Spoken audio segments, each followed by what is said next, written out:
Posted by u/exormal. Long story short, I, 22F, fled across the country from my family last December, about a week before Christmas. I left because my brother, 32M, is a rapist, and I was his victim from the ages of 12 to 16. I have other posts going more in-depth, but my parents, 60F and 66M, are hardcore African Pentecostal Christians. This means they believe in praying in tongues, being filled with the Holy Spirit, collapsing on the floor, and seeing visions. My parents are both pastors and own their own church. I was 17 when everything came out about what my brother had done to me.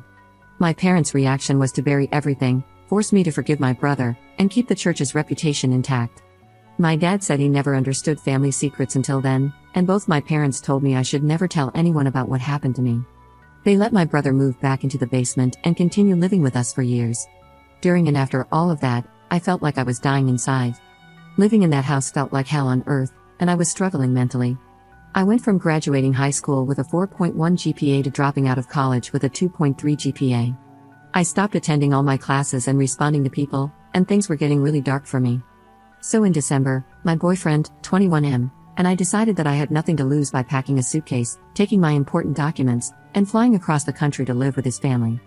I sent my parents a super long email detailing why I left and renouncing religion. I blocked their numbers and emails, and I haven't spoken to anyone in my family for the last 8 months. Recently, I've gotten emails from my mom that I noticed while checking my spam folder, and my boyfriend has gotten voicemails from my dad. He has like 4 different numbers, and we forgot to block all of them. The emails have been making me feel extremely guilty for just up and leaving my parents.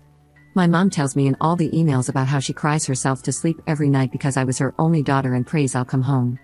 And despite everything, she's still the woman who sacrificed a lot to raise me for 21 years, and it hurts me to know I'm actively hurting her like this. Most people with immigrant parents know how hard it is to form an open and trusting relationship with them. And even if they didn't support me mentally and emotionally, they supported me financially for 21 years, and I feel extremely selfish about never speaking to them again.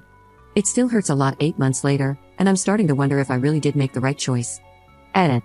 Firstly, I'd like to thank everyone for the overwhelming support. I did not think so many people would read my post or care enough to leave a comment. So, thank you all so much. Secondly, I see a lot of people telling me I need to go to the police and open a case against my brother. I did do that when I was 17. My parents begged me to stop talking to the detectives. They told me that the police were never on my side and were looking for reasons to put me away as well. They said my dad's reputation would be ruined, and they wouldn't have a church anymore. So, I refused to talk to the detectives any further because I didn't want to destroy my family's livelihood. I have another brother who is severely disabled, and I was really worried about how they would afford to take care of him without the church. A few weeks later, when my brother got the call that the case was dropped, he came into the church singing and yelling his testimony that the devil sent demons to try to put my brother away, but God defeated them and he's free. He intentionally kept it pretty vague in front of the congregation. My dad promised me that he would never let my brother spend another night in the house again. A year later, they moved him back into the basement, and that's when I started spiraling. So, now that I'm across the country, finding the detective to reopen the case might be difficult, but I think there's a picture of her contact card somewhere in my Google Photos that I need to dig up and give a ring. Editor's note. This is a post-op made 6 months prior that details the events that happened in her escape. It is titled, I've finally fled my abusive parents, who enabled my rapist brother. I, 21F, have finally fled across the country from my rape apologist parents, 65M and 59F. My parents are incredibly religious Africans who emigrated from a country that consistently ranks among the top 10 poorest in the world. When they immigrated to America, they had me but left their 3 sons in Africa. They brought my youngest brother, 29M, to America for medical attention a few years after I was born because he became gravely ill, and he is now permanently disabled. When I was around 8 years old, my parents brought another brother, 31M, Mike, to America. My eldest brother, 42M, has never been to America, and I have never been to Africa, so we have never met in person. My parents are extremely religious Pentecostal Christians, which means they believe in visions, miracles, like instantaneous healing and bringing people back from the dead, and speaking in tongues. And in case I haven't made it clear how religious they are, during peak COVID, my parents were preaching from the pulpit of their church that Bill Gates made 5G to kill Africans and that COVID vaccines were being used to inject 5G as a way to imprint the mark of the beast. They also absolutely refused to close their church's doors at any point during COVID on the basis that God wouldn't let them catch it. Mike began essaying me when I was 12 years old, and he was 22. It started infrequently but quickly ramped up to him doing it almost every night or every other night. At 13, he took my first time. Every time he was done, he would beg me not to tell anyone and write me notes, saying he would off himself if anyone ever found out. He always made me rip up the notes and flush them afterward. Before all of this began, I had looked up to Mike and loved spending time with him, so 13-year-old me absolutely did not want to cause him to commit suicide. It eventually started slowing down, and I thought he had completely stopped when I was 15. I believe Mike grew weary of doing anything to me because I had finally begun making friends and got a boyfriend, after having previously been a really shy loner. He had completely stopped by the time my boyfriend, 21M, and I got together 6 years ago. Throughout all these years, my parents had no clue that anything was happening under their roof. They were extreme helicopter parents who constantly took away my phone to read my messages, and would install things to listen in on my phone calls. They constantly screamed and threatened to ship me to Africa for not being a virtuous woman because I would sleep in instead of waking up early to clean, didn't know how to cook, and didn't like washing dishes. In addition to all of this, my father would routinely say that God was giving him visions about various things. These would vary wildly, from being sent visions of people's deaths to seeing future pandemics. However, he would also come and scream at me that I was going to hell because God had sent him a vision that I was having bedroom intimacy with my boyfriend. Yet, God never sent him a vision of his adult son essaying his child daughter a few feet down the hall? Odd. So, by the time I was 16, I had already confided in my boyfriend and my two closest friends about what my brother used to do to me. All of them strongly urged me to tell someone, but I was deathly afraid of the consequences. I wholeheartedly believed that I held some blame for being essayed because I could have told someone at any point, but I had let it go on for years. At 16, I felt that reporting it after the essay had already ended would be like ruining Mike's life for something I could have stopped years ago. That was until early 2018 when Mike decided he wanted to try touching me again. As soon as I got away from him, I went and told my boyfriend, who told his mother because he was scared for my safety. His mom immediately reported it to authorities through the non-emergency number, and a few hours later, a cop was knocking on my door. When the cop came, he questioned me, and I told him everything that had happened. He then informed my father that my boyfriend's mother had called in a report about Mike essaying me. My father absolutely flew off the handle and completely denied everything. He accused my boyfriend and me of coming up with this to hurt our family. My mother and Mike were at the newly purchased church at the time, preparing it for opening day, so they had to be called to come home. After they returned, the cop called in for another officer to come, and I was taken in one car for the start of the investigation, while Mike was taken in another. My parents put my other brother in their car and drove behind us to the police station. At the station, I told the detective everything I could, and at the end, she asked me if I wanted to go home with my parents. She explained that Mike was not allowed back into the house while the investigation was ongoing and that he had to stay elsewhere. I was afraid to say outright that I didn't want to go back to my parents because I didn't want that getting back to them. So, I tried to explain that my father didn't believe me, but the detective assured me that my parents were just shocked by the news and that I would be safe with them. So, I went home with my parents that night. At some point, my parents questioned Mike, and though he didn't want to admit it, he didn't deny it either. Finally, they began to believe that Mike was an incestuous, pedophilic rapist. The problem was they did not want word of that getting out. So, they sat me down multiple times and begged me to drop the investigation for the sake of our family name. My parents said that this coming out would disgrace the family's reputation and ruin the church they had just opened. They guilt-tripped me into believing that I would single-handedly destroy the entire family if I continued with the investigation. The cherry on top was when my mother looked me in the eyes and said, "All of this must have affected Mike more than you because he said he wanted to unalive himself." After my parents took me to tell the detective that I no longer wished to continue with the investigation, my dad started screaming at me in the car on the way to Bible study. He was furious because, according to him, I trusted my boyfriend's mother more than him, which meant I couldn't be trusted. My father then yelled that people who couldn't be trusted were capable of anything, and if I ever tried to unalive my parents, God would strike me first. Hearing my own father say I was capable of such a thing absolutely broke me. I remember sobbing and begging God to just unalive me because I would have rather burned in hell for all eternity than live a life where my own parents hated me so much. I no longer believe in God. Eventually, my parents sat me down and promised they would never let Mike spend another night in the house. But they told me, and had multiple older family members tell me, that I had to forgive Mike because blood is thicker than water. My parents also said this was a family secret that should never be spoken about again. Fast forward about 2 years, I still lived with my parents when I wasn't on campus because I was financially dependent on them, and they were paying for my college tuition. They told me they were moving Mike back into the house, and he was going to live in the basement. My parents said Mike was struggling and ruining his life out on his own, so they were bringing him back home. They treated him like some sort of prodigal son, with my father even going so far as to call him that in front of the congregation when Mike started coming to church again. Then COVID hit, and I was forced to live at home with Mike. I was broke because my parents refused to let me work while I was in college, so I only ever had summer job money. My mental health began plummeting, and I went from graduating high school with a 4.1 GPA to failing multiple classes by my junior year of college. Even when my university reopened and I was able to flee back to campus, my grades still suffered. I couldn't regain the mental capacity I used to have. I reached out to my university's student counseling services, but besides prescribing me anti-anxiety meds, the university said my trauma was too severe for them to handle. They gave me referrals to psychiatrists who could do full psychological evaluations, but none of them ever accepted the crappy insurance my parents had me under, and the out-of-pocket fees were way too high for me to afford. I was hiding all of this from my parents because I knew it would result in more screaming and insults if they found out I was performing below their expectations in school. They also believed that any and all mental health issues were caused by demons and thought that mental health medication made people dumber. This all came to a head this past fall semester, my senior year, when I had to take a medical leave of absence or risk failing out.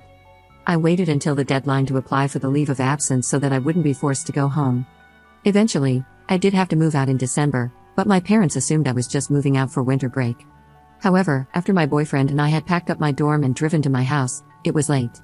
We both realized that we dreaded going into my house so much that we decided to just sleep in the car and go inside in the morning. I think that was a defining moment in my mind.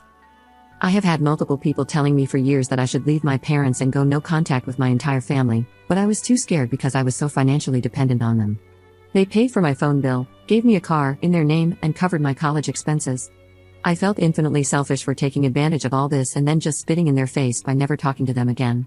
But after choosing to sleep in a car with my boyfriend over sleeping in my own house, I realized that if other people can live without parental financial aid and still make it in life, then I could do that too. It made me understand that being suicidal and failing out of college because I couldn't afford thousands of dollars in mental health services was no worse than cutting off my financial ties with my parents and trying to save my mental health and my life. So, that's what I did. The week before Christmas, my boyfriend was going to fly across the country to visit his family because they had moved after we graduated from high school. I decided that this was basically my best chance to go no contact. So, the day before the flight, with the last of the money in my bank account, I bought a ticket for the same 2 connecting flights that my boyfriend was taking.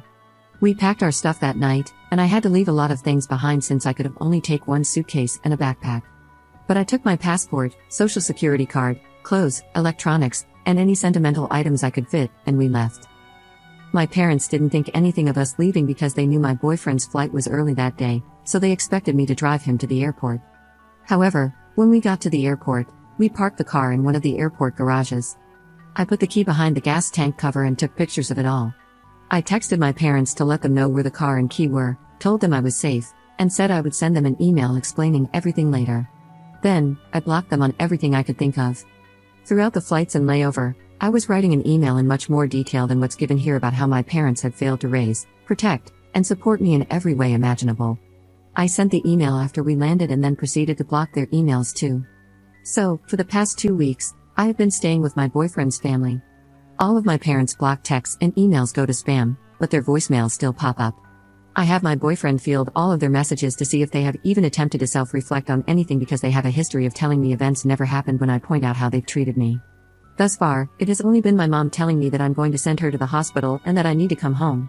So, my boyfriend and I have been doing DoorDash and trying to afford a mental evaluation for myself. DoorDashing sucks in the town they live in, though, lol.